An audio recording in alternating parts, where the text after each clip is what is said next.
Welcome back to Real Geek Media. It is Thursday, May the 1st, 2025. I am Hayden Stoll. He is author Christopher Michael Blake. And tonight we're going to talk about the movie that basically started the spoof, making it an art form. We're going to talk about Airplane tonight. Christopher, how are you doing? Hayden, in this world that is basically one big hemorrhoid, every day is like a new kick in the nuts. Uh-oh. Every day. It just doesn't, and sometimes you get 2 or 3 in a day.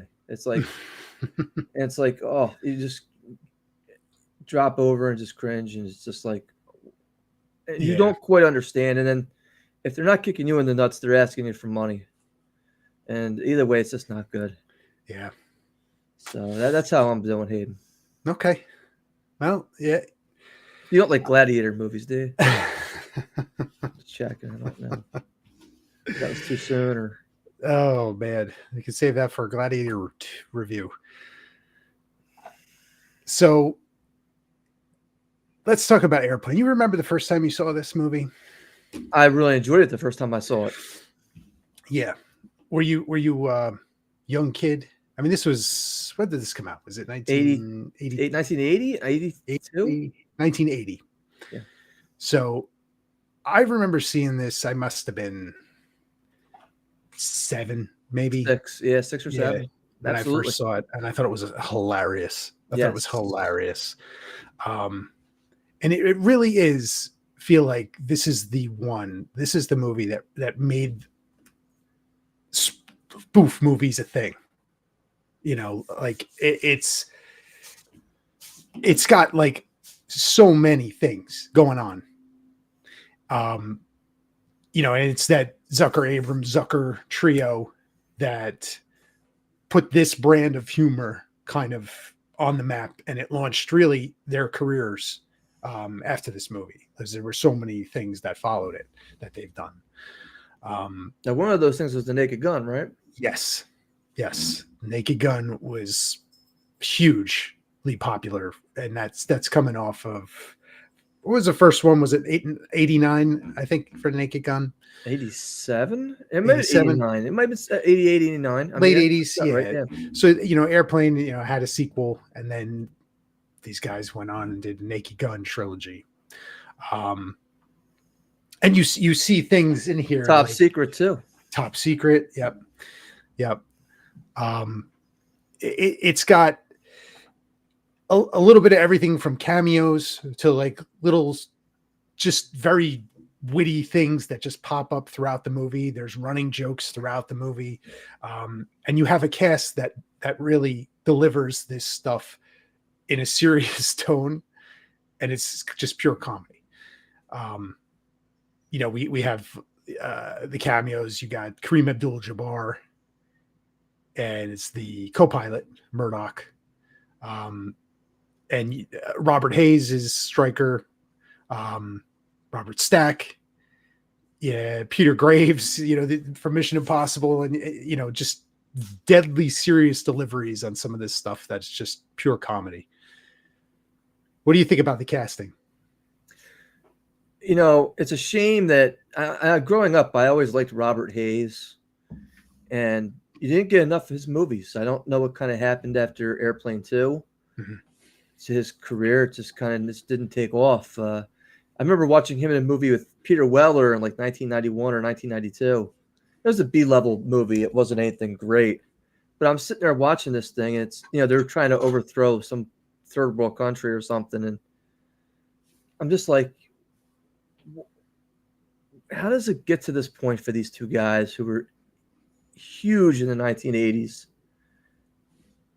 and could carry a movie back then? And now here in the early 90s, it's direct to video. And I'm just sitting there like, you forgot probably the most famous character in this whole movie.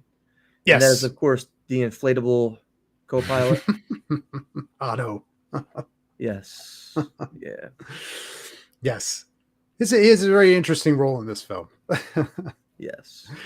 But even Leslie Nielsen as Doctor, Rimac or something to that effect.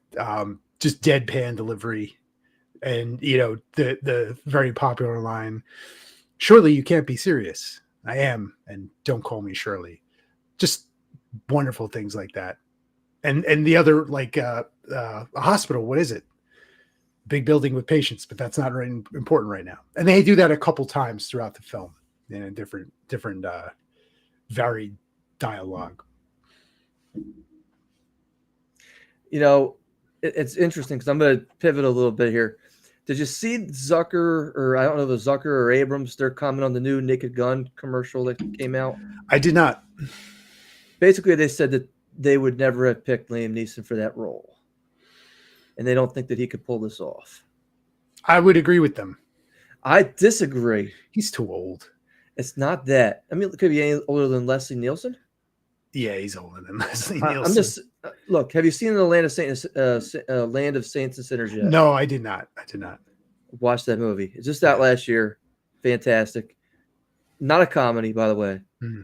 The reason I think Liam Neeson can pull this off in a serious manner, like Leslie Nielsen did, which is deadpan, like you said.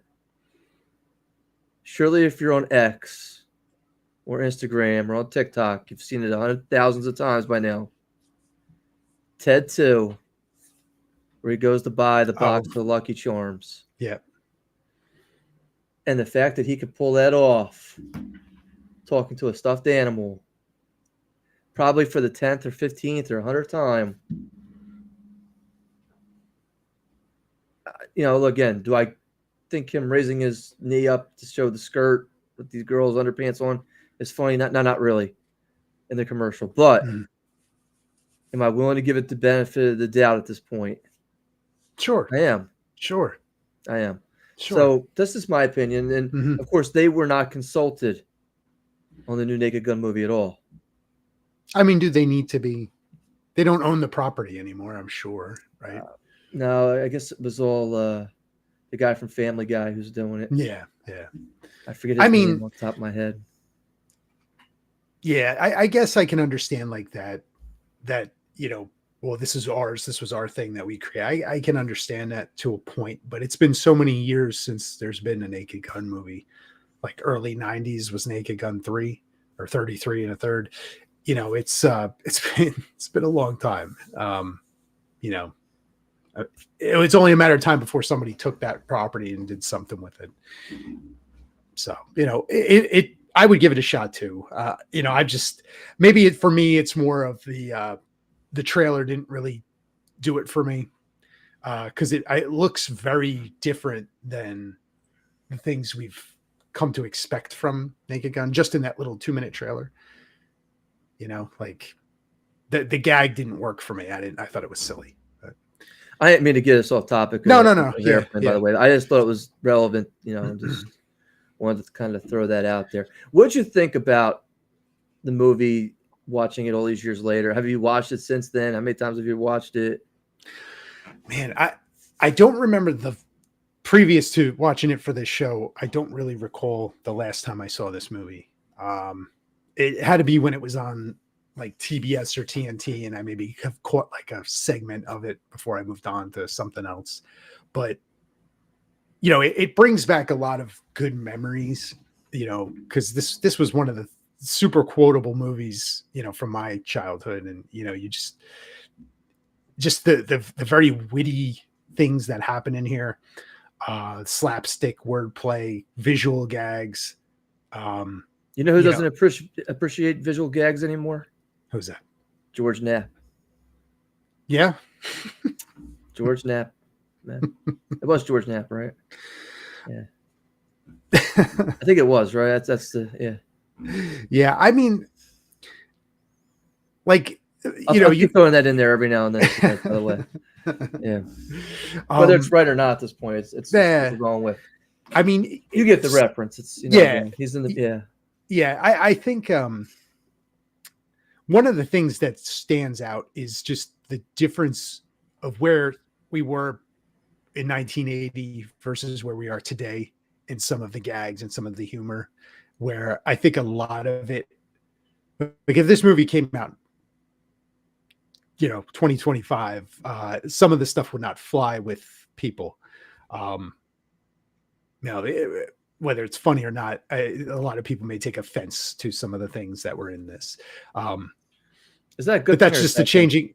I don't know. See, it's the changing of the times, right? Like, I think people were a little more able to laugh at things and laugh at themselves, back I then. think people need to be a little offended right now. But like people would take it tongue in cheek and be, that is pretty funny, right? You know what I mean? Versus now it's like, well, look at what they did. And I don't care. I think people need to be offended a little bit. That's fair. That's fair. Some of that stuff, this stuff is classic. A lot of it, what's in it, and you're getting, like right off the bat, Stryker leaves the guy in the cab. He's driving the cab. He leaves the guy in the cab. The guy's just sitting there. He flips the meter. And he's into the airport. And the guy, later on, we check on him and he's got like over $100 fare. He's just still sitting in there waiting. Stuff like that is, it's funny. It's funny. Getting back to the PC stuff. Mm-hmm. Are you saying that an elderly white woman talking jive is not appropriate? That's funny. It's funny. Listen, when you make a spoof comedy like this, that when you push like those kinds of boundaries, there's humor to be found there, right? This movie shows that. Like, there's a lot of things in here like that can be, you can look at it and go, that is pretty funny, right? Like that scene, when you watched it as a kid, you laughed at it, right? Because it's just like out of nowhere, like, oh my God, that's funny, right?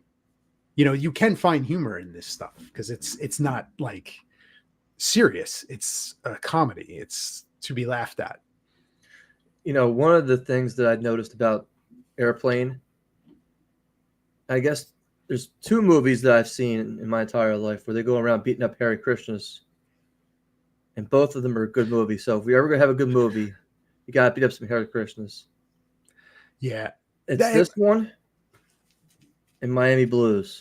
Miami Blues, yes. Yes. And both of them take place in an airport. So if we ever write our Killer Seagull film, Hayden. Yeah. Which I'm still not giving up on with you. I'm doing CPR on it as we speak with you. You got to have a Hare Krishna getting killed off in an airport somehow. Yeah. All right, just letting you know that.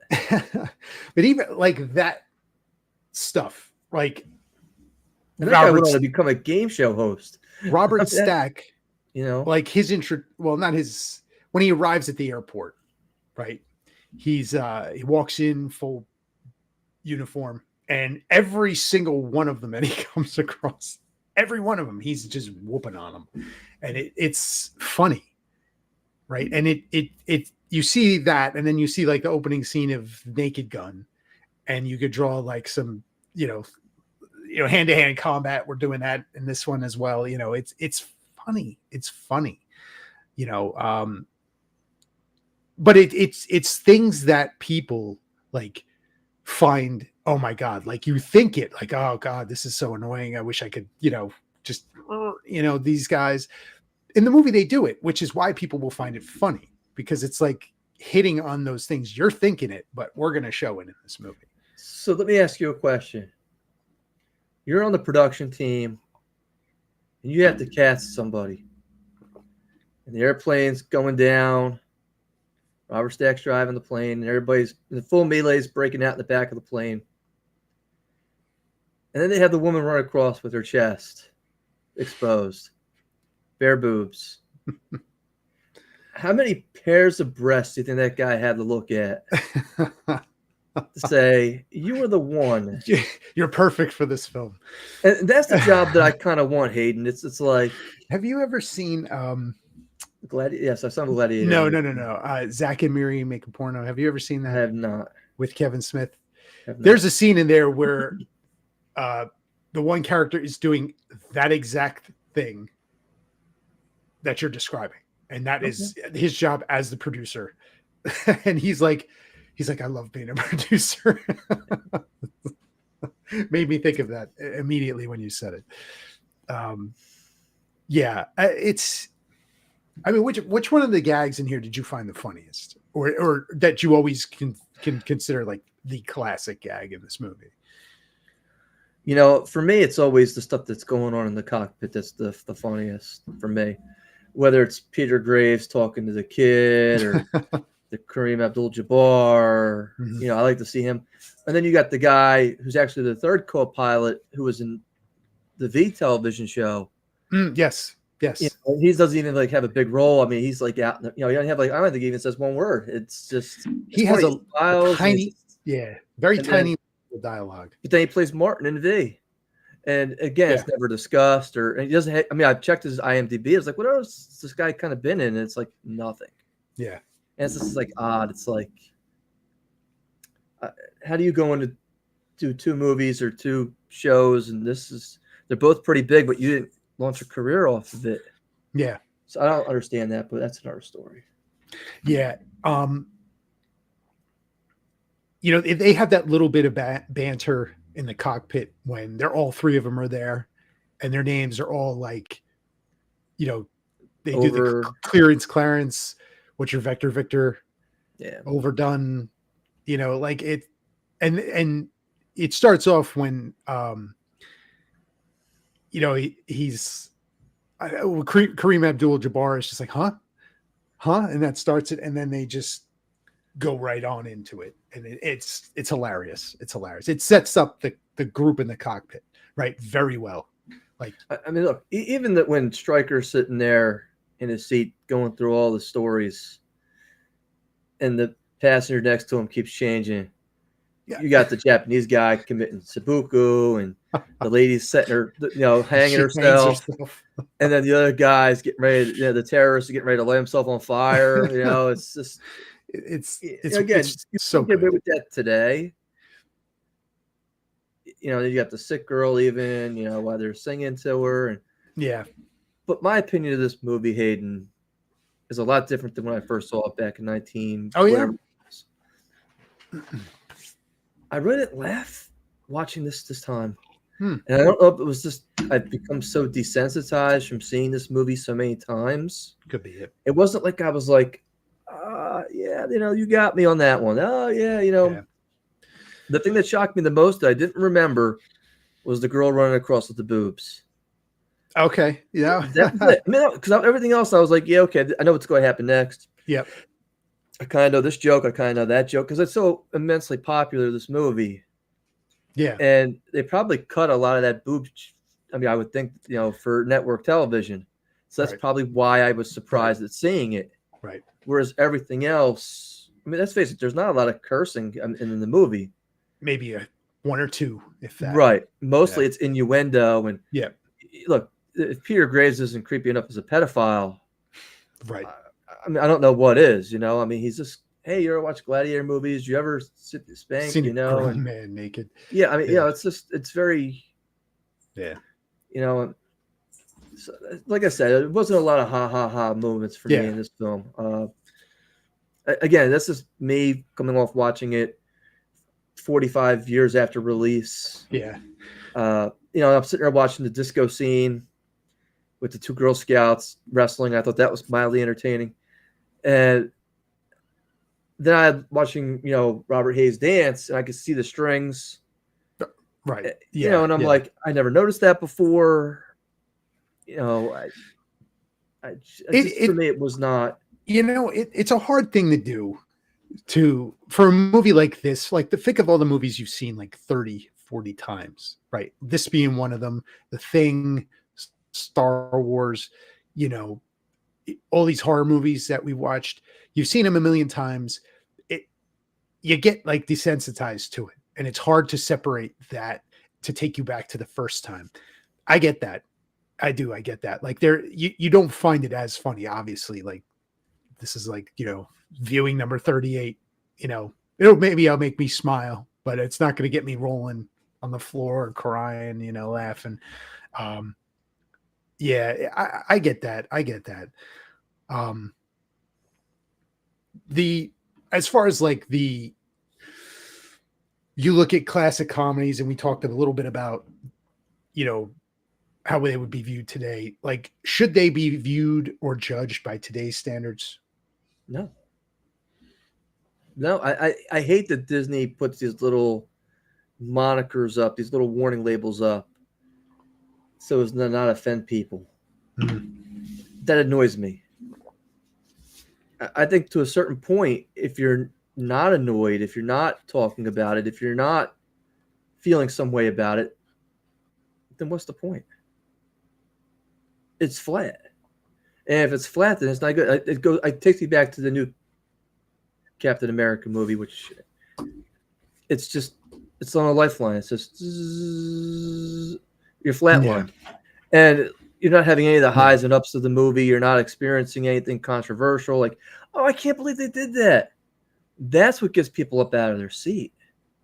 It's that moment of unexpected. I really can't believe it. Think about when they're first pulling up in the parking lot. The white zone is for offloading. No, right. You dumb, whore. So they're going back and forth. They're like, I can't believe they're having that kind of conversation already. And right off the bat. Yeah. Right. Yeah. And, it's hysterical. Yeah.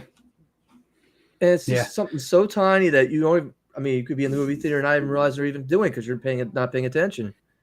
But for me, it was interesting seeing that. But if you're not getting offended, if you're not taking that risk as somebody as a writer, then what's the point? What's the point? Yeah. It's. I'll give you a good example. The movie There's Something About Mary. Matt Dillon has that famous line, I work with retards. And Cameron Diaz comes back and says, I don't think they like to be called that.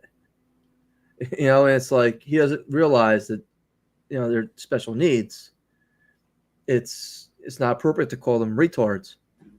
But let's face it, that's only been the last, 5 years, 10 years? Unless you're constantly around, that's a term that we all grew up with. Yeah. Yeah. Calling each other as kids retards.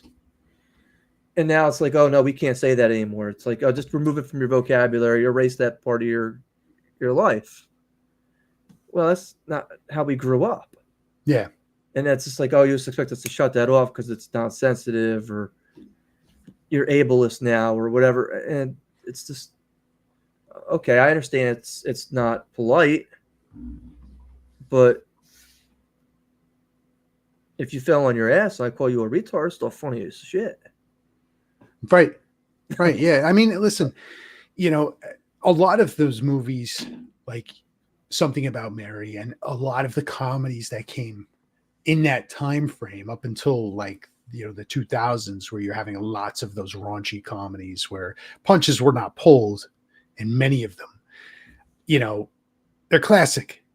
They're classic, right? They're signs of the times, but they are still funny. And, it's hard when people forgot how to be funny or how to take a joke, and everything is very, can't do that. Can't do that.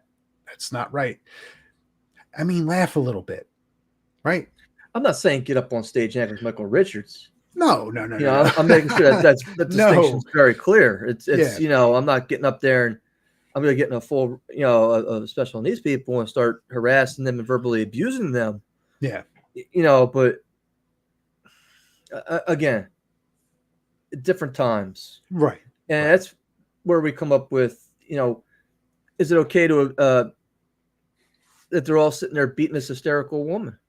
Right. Right. Mm-hmm. Or that, hey, they're sitting there, these two kids are having an adult conversation. Right. And she goes, oh, no, yeah, you can't get away with that joke nowadays. No. But that's one, that joke, it and you know what the joke is? You want to say it? Right. The little boy is bringing this little girl coffee, right?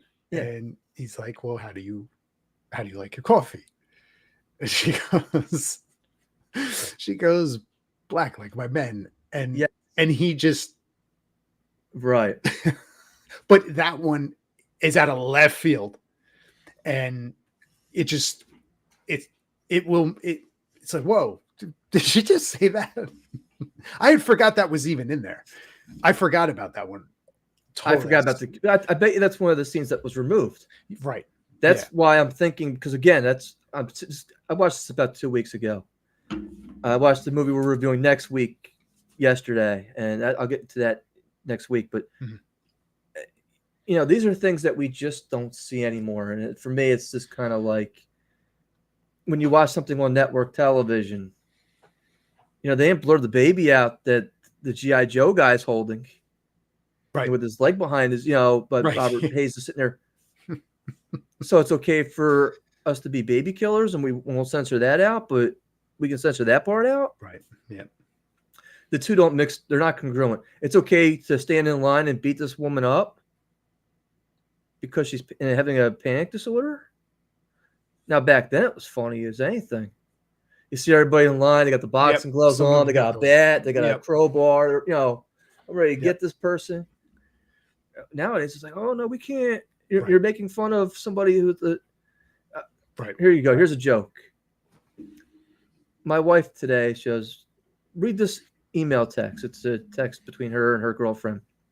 Her girlfriend took some kind of online quiz, and it says she has all these bipolar, schizophrenia, everything else, ADHD, you name it, she's got it. And my wife goes, what do you think about that? And I said, it just verifies to me that all women are crazy. And again, you can laugh at that. My wife did not. Right. I don't remember anything that happened after that, but that's not the point here, Hayden. The point is, there are certain things you can laugh at. And those are jokes that I can make that will get me in trouble with a certain audience. And I'm okay with that because that's who I am. And I really, it's like the funniest South Park line ever. You know about that line, right? The funniest South Park line? Yeah. Dare I even ask? I don't trust anything that bleeds for 5 days and doesn't die. Again, Hayden. Oh, yeah. Again, hey, that's not Mr. Blake saying that, by the way. That's Mr. Garrison on South Park. I just happen to find some humor in that. Yeah. Okay. To quote that for our relevant conversation as to what's not appropriate nowadays. Hint, hint. Right. Everybody understand? You following me so far? There you go. It's like I'm watching a lot of George Carlin clips nowadays because they keep showing up in my feed for some reason. And some of the stuff he says is true. It's very left wing. And I'm okay with it because it's funny and it's humor and it's thought provoking. He was almost like a philosopher at the time. But does that mean I go back and censor him now? No, it's the same thing with Airplane. We don't do that. And for every, things we do 30 years from now could come back in the season. It's like clothes. Mm-hmm. So I don't think that we should be worrying about, we got to put warning labels on things and censoring things and, we can't show this anymore. And, my feelings are going to get hurt. No, Hayden, no, please don't. I could tell another joke. It wouldn't be very. My coworkers will think it's funny. You wouldn't. Well, maybe you would too. I don't know. You're a little sick. But, so I get back onto the conversation before I really get myself in trouble here. Yeah. Was there any one specific character that stood out for you, whether it be in a brief role or a main role? Anybody?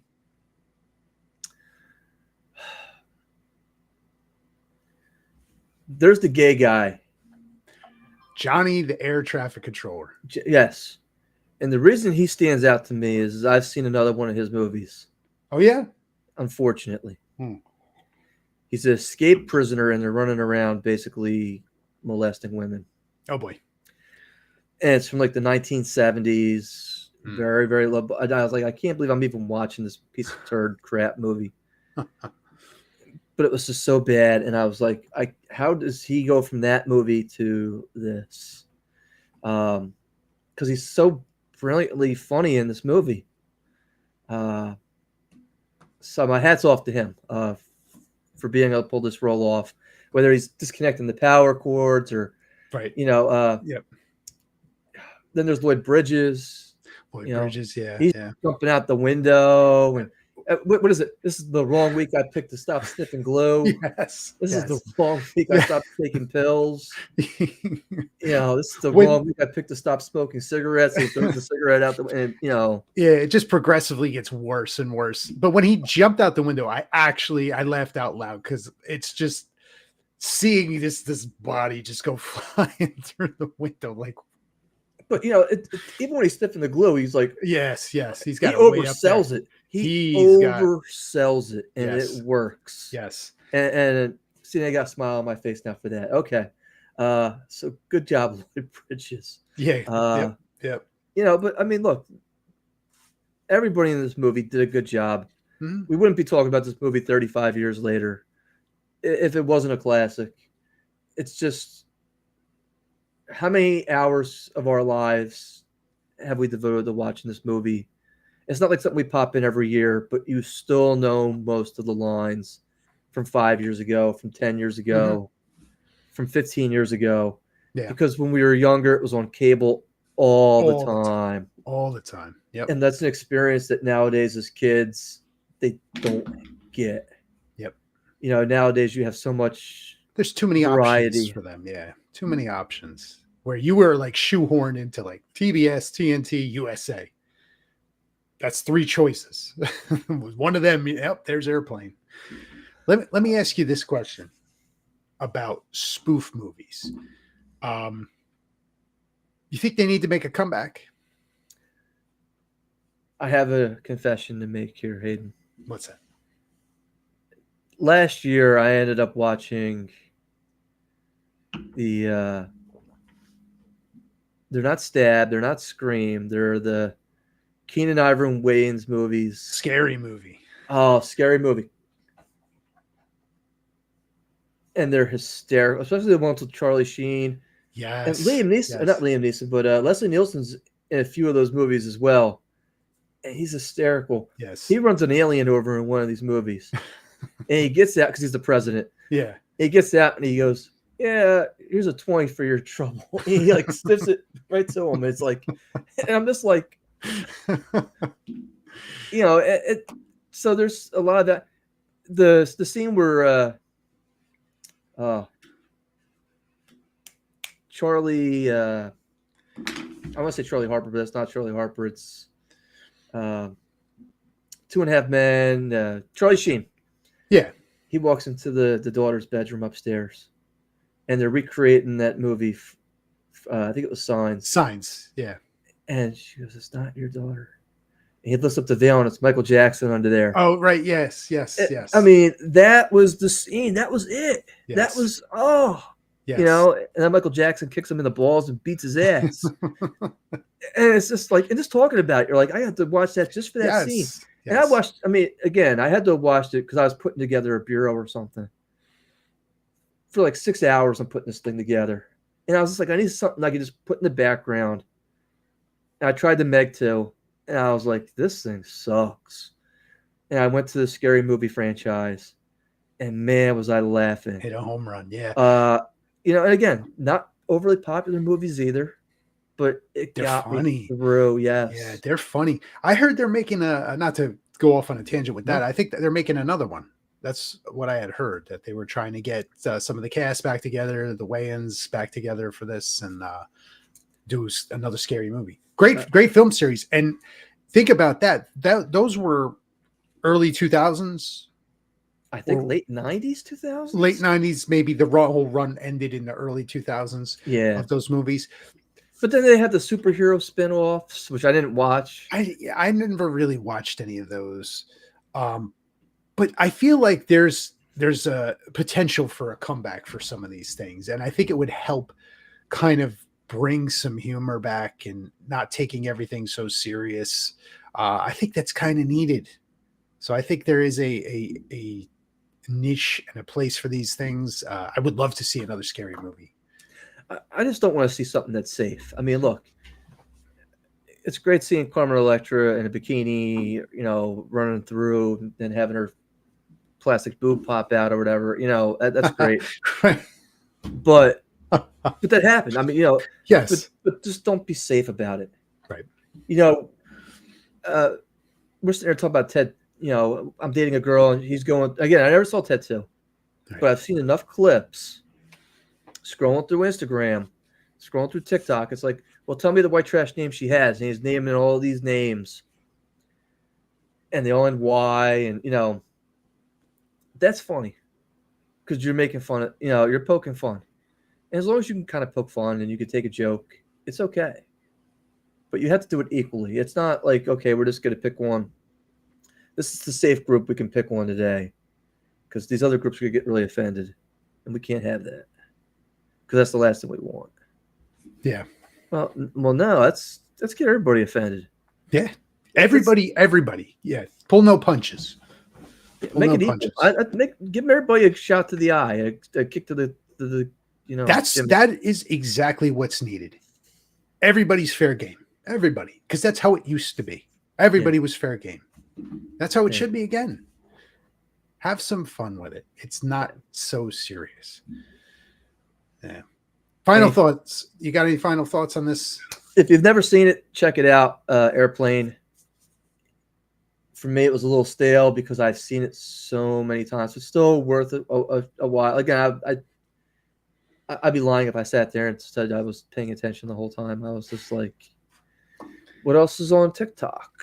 What else is on Instagram? I'd be looking up every now and then, be like, okay. Oh wait, chicken in bikini. Yeah, you understand. Yeah. It is a classic. If you've never seen it, I don't know how you haven't ever seen it. But if you've never seen it, give it a look. It's very funny. We are very much desensitized to some of it because this was on our basically all the time as a kid. So definitely a classic. I feel like it's still a classic. I feel like we need some more spoof stuff. I'm happy we watched it though.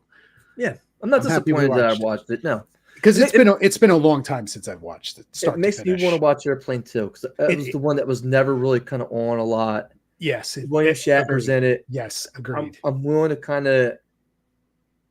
But was there a reason why they stopped it too? And I'm like, oh, I don't know. They came up with the Naked Gun idea and ran. Well, I think Top Secret was next in '84, wasn't it? When was Airplane 2? Was it '82? It had to be right after this. Right. I mean, so then Top Secret, and then it was Naked Gun, late '90s. Which again launched Val Kilmer. Late '80s, yeah. Yep. Which again, Top Secret's another good one. I always thought some of the gags in it, even when I was a little kid, were just so stupid. I was just like, yeah. Like the one with you shooting out the window and they're playing tic-tac-toe. That's exactly what I was thinking. I was just like, yeah, I really just didn't. Yeah. But Hayden, it's been a minute since we've been together. Yes. The last time we sat down and discussed movies in terms of who won, you ready for this? I'm ready. Was back in March. Wow. Because again, we had Freehold Ghost Tours on. Oh, right. Yes. Yeah, we didn't have a review. Yeah. Right. And then we skipped a week. So we reviewed 5 movies. How do you think you did? You remember the movies? I'll give them to you real quick. Yeah, I got. Oh, you're keeping notes over there to make sure I'm not cheating. That's good. Good, smart man. What was if I could read my handwriting? A Working Man. Working Man. Minecraft. Did you see a Working Man? We saw Working Man. Oh, I think we went together to see that. We did. I forgot about that's how bad that was. I was just like, Minecraft movie. Right. Screamboat. Mm-hmm. Death of a Unicorn. Yes. And Woman in the Yard. Woman in the Yard. So let's go through. How do you think you did? Just off the top of your head. You feel comfortable? I think you probably beat me. I think you beat me this week. That's what I think. Let's go to the tail of the tape. Yeah. A Working Man. Hayden, you guessed 13 million. I guessed 11.5. Gross 15 million open weekend. Hayden, you take 1-on-1. Looking good so far. I think that's probably about it. Minecraft movie. You guessed 53. I guessed 55. Biggest Massive. box opening of the year so far, 163. That was just a Massive. domestic. Massive. Yeah, get ready for part 2 and 3. Oh yeah. Oh, it's coming. Oh yeah. Jack Black looking homeless is gonna. Listen. He has lucked into another franchise. Did you see the Minecraft movie? No. Really? My wife and kids saw it.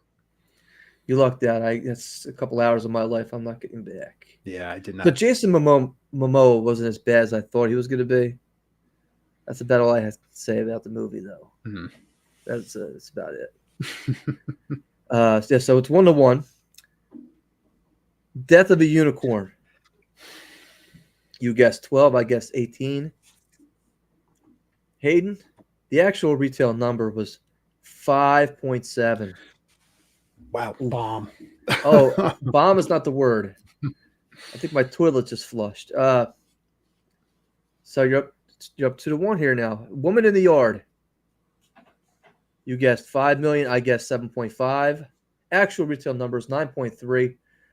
If I said The Woman in the Yard was going to be a Paul Rudd movie at the box office, opening weekend. And it's also Wednesday Addams is in that movie too. Yes. Jenna Ortega. Yes. We're tied 2-2. It's all down to screen vote at this point. The rubber match. And would you be surprised to know I cannot find any information as to what this did domestically? Oh, is that right? So now, hold on now. Wow, Hold on. I got some inside information now. All right. Internationally, it did 120,000 on a $2 million budget. Okay. They projected it did between 300,000 and 800,000 in a limited theatrical view. Hayden, I gotta give it to you. You guessed 3.5. Oh, I guessed 4.5. Hayden, you retain the title for another week. Oh man, Congratulations. that was a nail biter there. But it almost might be inconclusive because there's no data. No, I felt confident enough in these. It's kind of like the election results. It's like not every vote's been tabulated, but we feel confident enough. We're gonna call it. Yeah, it's kind of like we have 2 movies to go over for next week because again, it's a short week. Mm-hmm. Of course, the first one's out tonight. Thunderbolts. Big movie. Supposed to be doing big things this weekend. Mm-hmm. Reviews have been. I've heard a lot of positive things. It's been on the fence. Some people are saying they're saying it's the best Marvel movie recently, but they're saying that may not mean much.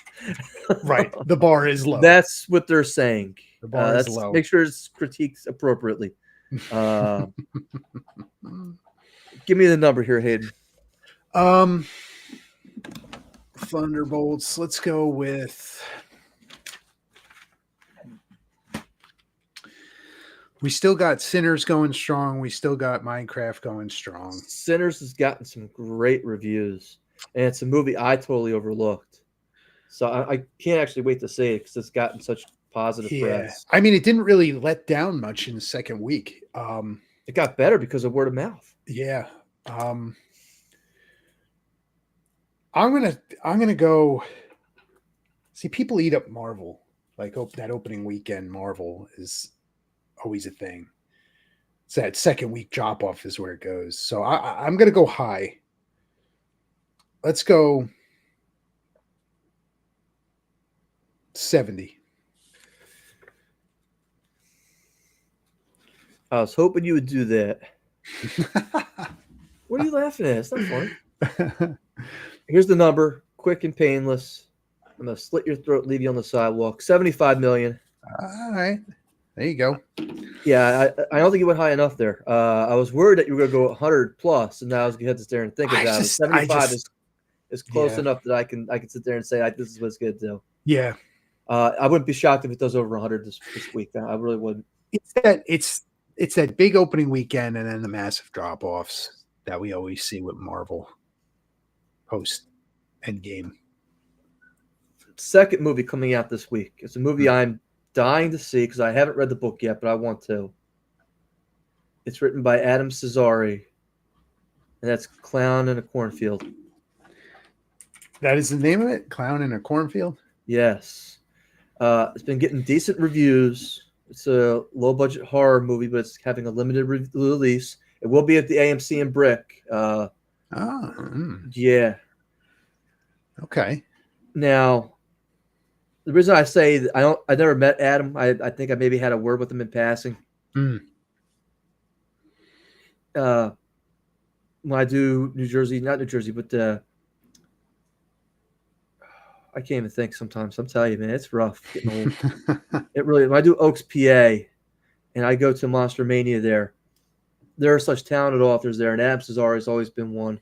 I had to pick up his book when I go again this November. Mm. He has at least 3 or 4 of these books for the Clown in the Cornfield. I believe the killer's name is Friendo, but I like it, friendo. no, I mean it's supposed to be very well done. It had a $12 million budget, I believe, for the movie. Which 20 mil, you said? 12. I believe it was 12. Oh, 12. Okay. I believe. I could be wrong on that. It could have been closer to 1, but I think it was 12. So this is a big studio budget movie. It's not Crimson Harvest. I'll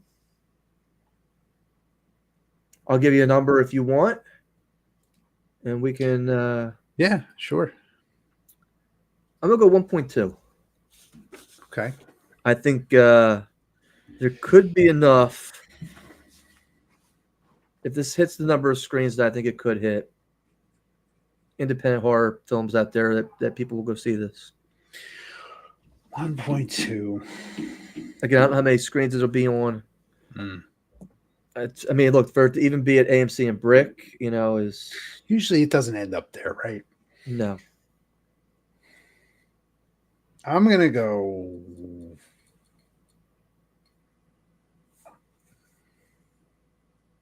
1.2. It's got 93% on Rotten Tomatoes. So it's getting some good reviews. I'm going to go. See, I'm in a spot here. I either go 1 or I go 1.5.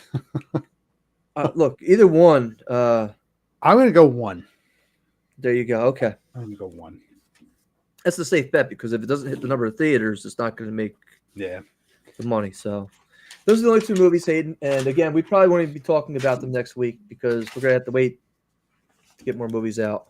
Right. Yep. I mean, we probably just could have gone on Thunderbolts and I could have just, stripped your title, but I thought, I got to give it a shot. Closing thoughts for tonight there, Hayden, before we go on to the news. I had a fun time watching Airplane. I want more spoof movies. I do want to watch Airplane 2. And because you said scary movie franchise, I kind of want to watch some of that now too. So, spoof movies, there's always a place for. There's some funny stuff. Let's not all be so serious about everything. Sinners, we should try and get to see that too. You know who will never see Sinners? Who's that? George Knapp. There you go. There you go. Yeah. Now, let's tell everybody, what do we have next week? We have Treat Williams, Joe Piscopo, Darren McGavin, and Vincent Price. Dead Heat. Dead Heat. Oh, we forgot Robert Ricardo. Dead Heat. This is another one I haven't seen in forever, right? So, I'm kind of looking forward to cracking it open again. Let's go watch some Dead Heat. Again, for me, it's I just watched this. I got to kind of back off and not say anything. Tonight. Yep. Yeah. It's going to be fun. It's going to be fun. So, thank you for sticking around. Thank you for listening to the Geeks Going Down. And when I hang around, we're going to be back with some news, funny news stories, right? We're going to do Let's Get Weird. Check us out next week where we review Dead Heat. Thank you for watching. I'm Hayden Stoll. He's Christopher Michael Blake. See you next time.